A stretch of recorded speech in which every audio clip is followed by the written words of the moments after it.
ប្រសិនជាអ្នកទាំងអស់គ្នាកំពុងតែមានអារម្មណ៍ថាហត់នឿយ stress ឬមួយក៏ពិបាកចិត្តអីហ្នឹងខ្ញុំចង់ឲ្យអ្នកទាំងអស់គ្នាចងចាំមួយប្រយោគដែលនោះគឺវាគ្រាន់តែជាទំព័រមួយវាមិនមែនជាអ្វីដែលជាបញ្ចប់ទេអ្នកទាំងអស់គ្នាចូលចងចាំរឿងហ្នឹង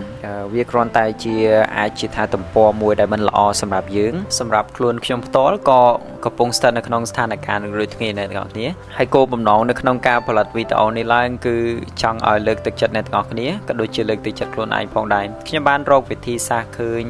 នៅវិធីសាស្ត្រមួយចំនួនដែលអាចឲ្យខ្ញុំក្រោកឈរឡើងវិញបានរាល់លើកដែលខ្ញុំដួលខ្ញុំគិតថាវាអាចជាប្រយោជន៍ដើម្បីអ្នកទាំងអស់គ្នាផងដែរជីវិតដែលយើងមាននៅលើផែនដីនេះគឺមិនមែនគ្រាន់តែដើម្បី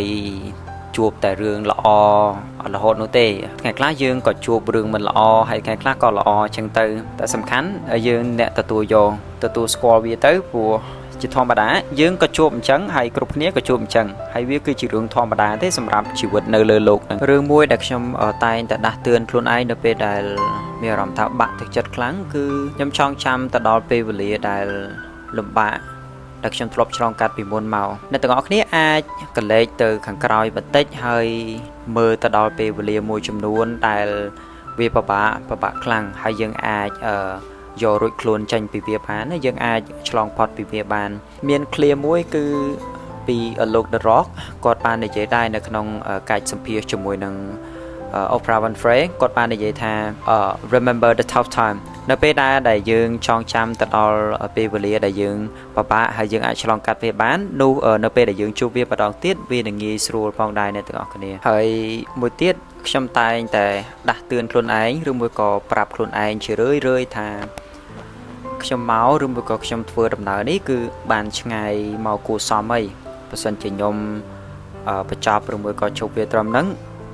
វាអ្វីគ្រប់យ៉ាងដែលខ្ញុំបានព្យាយាមមកគឺវាคล้ายទៅជារឿងអាសាប៉ង់ហើយវាអត់ប្រយោជន៍អ្នកទាំងអស់គ្នាមិនថាយើងនៅក្នុងកលៈទេសៈបែបណាទេព្យាយាមរក្សាការគិតវិជ្ជមានមកលើខ្លួនឯងហើយកុំតឹងរឹងចំពោះខ្លួនឯងពេកអនុញ្ញាតឲ្យខ្លួនឯងសម្រាប់ដកដង្ហើមវាមួយហើយអ្វីដែលសំខាន់គឺយើងរក្សាមួយគឺកុំបោះបង់ចោលពាក្យកណ្ដាលទីនឹងឯងអ្នកទាំងអស់គ្នានៅក្នុងវីដេអូនេះវាអាចជាមិនមានអ្វីដែលជារឿងថ្មីទេវាគ្រាន់តែជាការក្រើនរំលឹកទៅដល់អ្នកទាំងអស់គ្នាថាអ្នកទាំងអស់គ្នាធ្វើដំណើរមកបានឆ្ងាយគួរសមល្មមអីហើយកុំបោះបង់វាត្រឹមនឹងឯង